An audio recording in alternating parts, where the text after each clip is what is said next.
Sit down. That's the only thing Mr. Delton said as I stepped into his office. No greeting. No acknowledgement that I'd just buried the man who raised me. His eyes didn't soften when he met mine, they hardened, as if he had already made up his mind. I sat, my hands folded in my lap, knuckles white. He didn't even lift his head fully when he muttered, "For days." "For whole days, Madison." Without a single update. I swallowed. My father died. I emailed HR. He finally looked at me then. Cold. Calculated. Like I was just another spreadsheet line that didn't balance. And I consider that disloyalty. That word, disloyalty, it hit like a slap. I blinked. I gave you 11 years. His tone sharpened. Which makes your absence even more disappointing. We had clients waiting. Deadlines missed. You left your team scrambling. My father was buried less than 36 hours ago. He leaned back. And now, you'll have plenty of time to grieve. You're terminated, effective immediately. Clean out your desk before noon. I didn't scream. I didn't cry. I didn't even curse him. I just stood, silent, my heels clicking once on the marble floor as I turned. That's when he said, almost lazily, "Close the door behind you." I did. And I never looked back. But that evening I made a phone call. Just one. To a man named Leonard Blake. A name that would mean nothing to most people. But in the corporate world, he was the kind of man whose signature could shift the market. A man who owed me a favor, one I never called in. Until that night. I didn't even have to say much. "Are you still interested in acquiring Delcorp?" I asked. A pause. Then a soft chuckle. "You were never going to ask, were you? Until now." "I'll need 72 hours. You have 48. Done." I hung up. And that was the beginning of the end. Not for me. For him. I didn't sleep that night. I didn't eat. I sat in my small apartment, staring out at the flickering skyline, thinking of all the times I'd sacrificed birthdays, vacations, and relationships for that job. For that man. 11 years of skipping dinners, staying late, and biting my tongue when he took credit for my work. And now, I was discarded like an expired coffee pod. But I wasn't angry. No. I was focused. Delcorp wasn't just a company. It was a rotting kingdom built on loyalty bled dry and broken promises. And the man on the throne was about to choke on his own crown. Because I knew everything. And when I say everything, I mean everything. Every backdoor deal. Every lawsuit he buried. Every employee he pushed out and silenced. I had receipts, emails, voice memos, and more importantly, his signature on more than one document that could end him. But I wasn't interested in exposing him. I wanted something far more satisfying. I wanted to own him. Personally, professionally, publicly. The next morning, I wore black. Not because I was mourning. Because I was hunting. I showed up to a quiet cafe in Manhattan where Leonard Blake sat in the back, sipping tea like the billionaire he was. He didn't stand when I approached, just slid a folder across the table. "What's this?" I asked, sitting down. "A skeleton. One of many in Delton's closet. I thought you'd enjoy choosing which one to pull out first." I opened the folder. And smiled. "Oh, he'll hate this." Leonard's lips twitched. "We're acquiring 60% of Delcorp shares. Quietly. By Monday, the board will know." "He won't. Until it's too late." "And my role?" He slid a card across the table. "Chief Executive Officer." I stared at it. That title. After all the nights I worked under his name. I want to be there when he finds out. Leonard raised his cup. "Oh, you will." Monday morning came colder than usual. Not because of the weather, but because of what was about to unfold inside the 22nd floor of Delcorp. At exactly 8:59 a.m., I stepped through those sleek, glass doors for the first time, not as an employee, but as the incoming CEO. No ID badge. No staff pass. I didn't need one anymore. "Excuse me," the receptionist stuttered, standing. "You were terminated last week." I smiled slow. "Please let Mr. Delton know that Ms. Madison Pierce would like to see him." The name still stung her. I could see it. I was the employee who gave this company more than a decade, and yet I was tossed like a file gone stale. The receptionist hesitated. He's in a meeting. I leaned forward. Trust me, he'll want to cancel it. She picked up the phone nervously. I could hear the murmur of her voice through the earpiece. 30 seconds later, she put it down. He said to leave the premises immediately. I smirked. Wrong move, Delton. Because the elevator behind me dinged, and out stepped Leonard Blake, flanked by two men in suits and Delcorp CFO, James Lockhart, who looked like he hadn't slept in 3 days. The receptionist went pale. Leonard walked straight past her desk, nodding at me. Come along, Madison. Time for introductions. I followed. We entered the glass-walled boardroom, where the table was already full of confused directors, analysts, and a few faces I hadn't seen in years. Whispers started the moment they saw me. She was fired. Did she sneak in? Wait, is that Blake? And then came him, William Delton, his tie crooked, his walk slower than usual. He didn't recognize what was happening. Yet. Until he saw me sitting at the head of the table. His brows twitched. You're not supposed to be. Leonard raised a hand. Calm. Powerful. Mr. Delton, he began smoothly. As of this morning, a controlling interest in Delcorp has been transferred. My firm now holds 60.4% of shares. Delton blinked.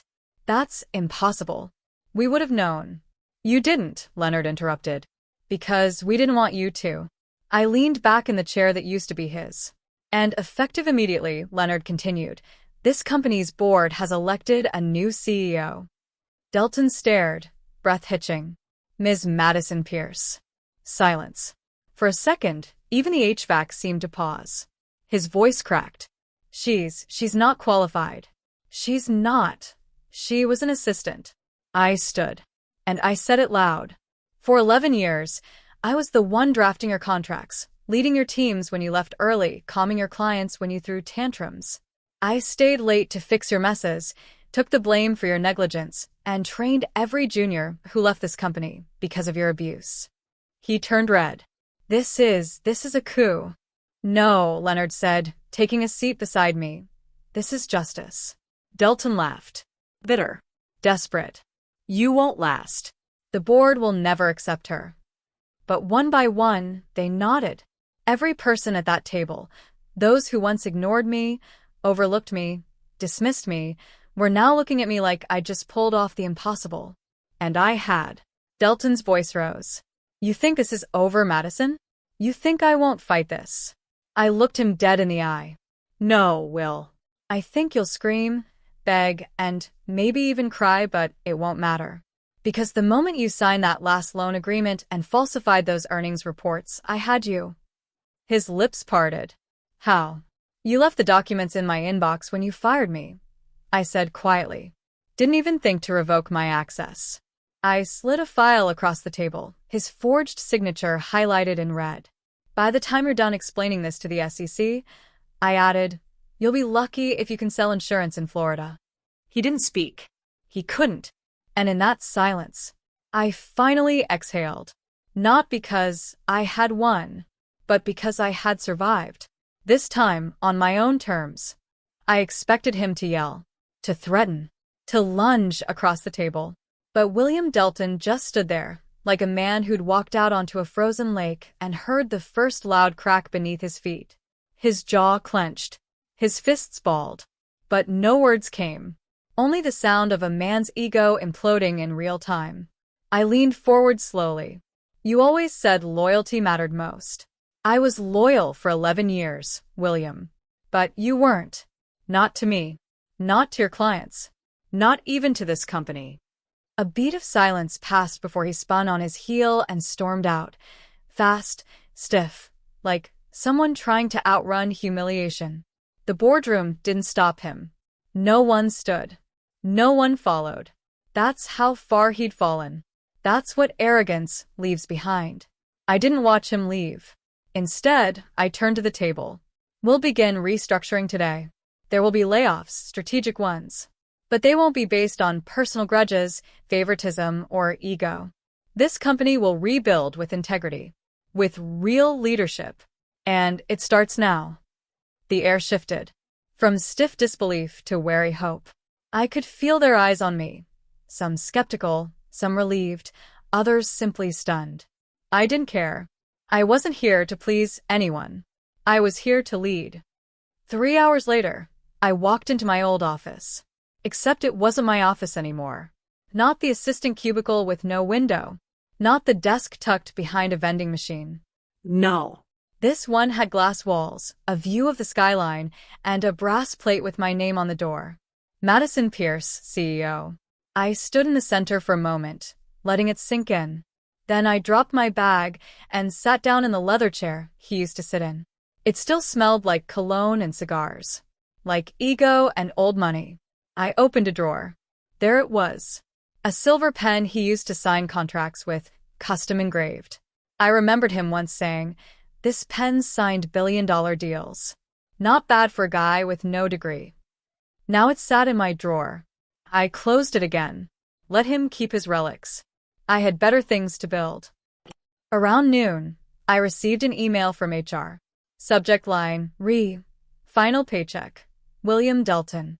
Attached was a request, written by William himself, asking to expedite the finalization of his severance package. He was trying to take the money and run. But what he didn't know was that I'd frozen his payout. Legally. Because tucked into his employment contract was a clause I had helped draft years ago, requiring board approval for severance in the event of just cause termination. And fraud? That was more than enough cause. I sent back a 3-word reply. Request denied. MP. That afternoon, I walked down the same hallway where he used to strut like he owned the place, where I once trailed behind him, unnoticed, unappreciated, unheard. This time, people parted. Some clapped. Some looked away. But they all saw me. Not the girl who stayed late. Not the one who fetched his coffee. Not the one who quietly left after being told she was disloyal for mourning her father. No. They saw a woman who came back from nothing and took everything back. Without rage. Without screaming. Without begging. Just power. Precision. And silence. Because silence isn't weakness. Silence is patience sharpening its blade. That night, I sat alone on my new balcony, watching the city. I didn't cry. I didn't celebrate. I just stared at the skyline, this glass jungle that had chewed me up and spit me out, and now had my name on one of its highest towers. Not because I played the game, but because I learned how to break its rules better than the men who made them. I thought of my father, of the funeral I never really got to grieve. "Dad," I whispered, "I wish you could see this." And for the first time in days, I smiled. Because somewhere deep down I knew he already did. Tuesday morning started with rain. Heavy, relentless, loud. Like the city was washing something off its skin. I stood by the window of my new corner office, watching it streak across the glass.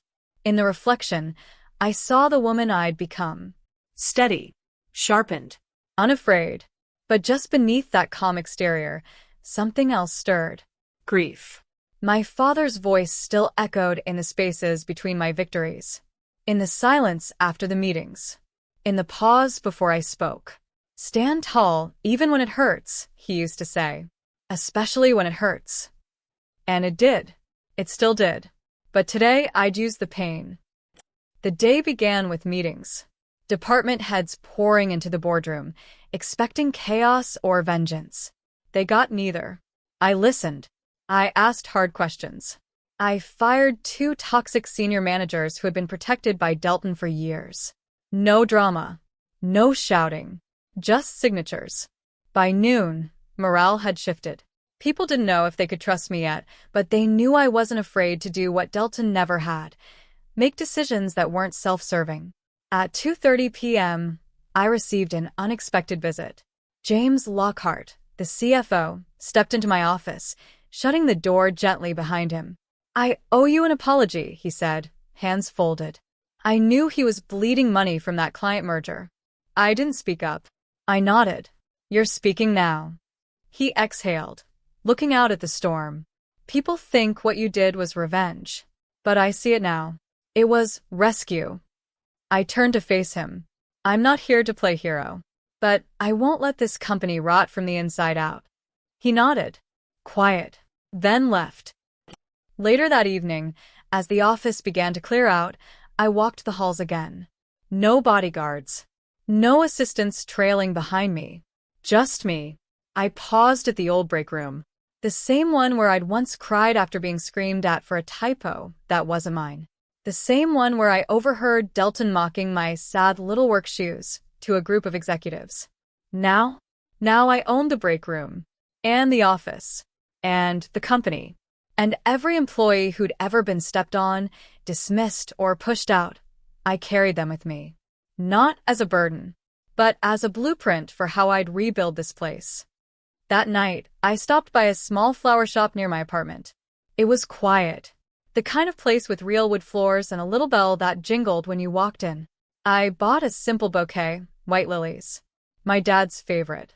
And instead of going straight home, I took the subway, all the way to Brooklyn, to the cemetery. The rain had turned into mist now, gentle and quiet. I stood by his grave, kneeling to place the flowers. Hey, Dad, I whispered. They fired me. The wind shifted. But I came back, I said, voice cracking. And I took it all. I closed my eyes. It wasn't revenge. It was reclaiming what I gave, what you raised me to give. I stood, and I smiled through the tears. I finally used the voice you gave me. I didn't post about it online. No dramatic press release. No revenge blog. I just kept showing up. Stronger, clearer, untouchable. And the word began to spread. Other companies started calling. Other assistants. Other women. People who'd seen what I did and wanted to know how. I told them all the same thing. I didn't climb a ladder. I built a new one. Because sometimes success isn't loud. It's silent, but it's steady. And when it lands, it shakes everything. 3 months passed. In that time, the headlines shifted from gossip to admiration. Former assistant takes over empire she helped build. The silent powerhouse behind Delcorp's turnaround. She was fired for grieving her father. Now she's the boss. They wanted interviews, TV appearances, magazine covers. I turned down most of them. Because the truth is, when you've been underestimated for so long, the real reward isn't telling the world who you are. It's watching the world realize it on its own. But one invitation I didn't decline. A leadership summit in San Francisco. They wanted me to speak. Not as a CEO. Not as a viral headline. But as a woman who came back stronger. I stood on stage in front of hundreds. Maybe thousands. And I said, I didn't set out to destroy anyone. I set out to be heard. After 11 years of silence, I finally made them listen. People clapped. But one girl in the third row, she didn't clap. She just stared at me, wide-eyed, frozen. Like she was trying to memorize this moment. I knew that look. Because I was her once. The girl afraid to ask for a raise. The woman apologizing for taking up space. The employee who worked twice as hard for half the credit. I nodded at her. Because her time would come. And I hoped she'd burn every bridge that wasn't worth crossing. Just like I had. Back in New York, Delcorp was thriving. The board meetings no longer felt like Shark Tanks. Employees who'd once whispered in the break room now spoke up in meetings.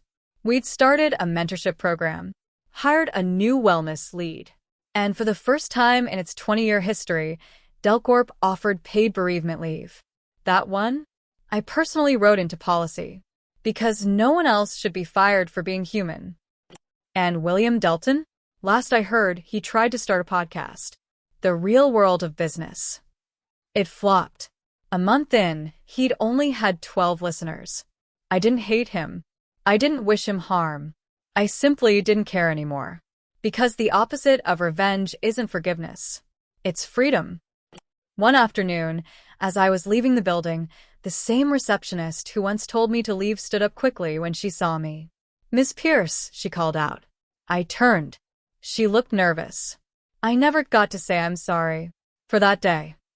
I smiled. You were doing your job. She nodded. almost tearing up. But I watched what you did, what you became. And I just wanted to say, thank you for coming back. I paused, then walked over and took her hand. Thank you, I said, for staying. Because not everyone runs when things break. Some people wait, and some of them rise with you when you return. That night, I sat by the window again. No glass towers this time. Just stars. Just silence. I thought of all the late nights, the slammed doors, the invisible victories, and the phone call that changed everything. Just one call. That's all it took. Not rage. Not war. Just the courage to reclaim what was mine. Because in the end, I wasn't fired. I was freed. And when they pushed me out the door, they didn't realize they'd just given me the perfect runway to rise.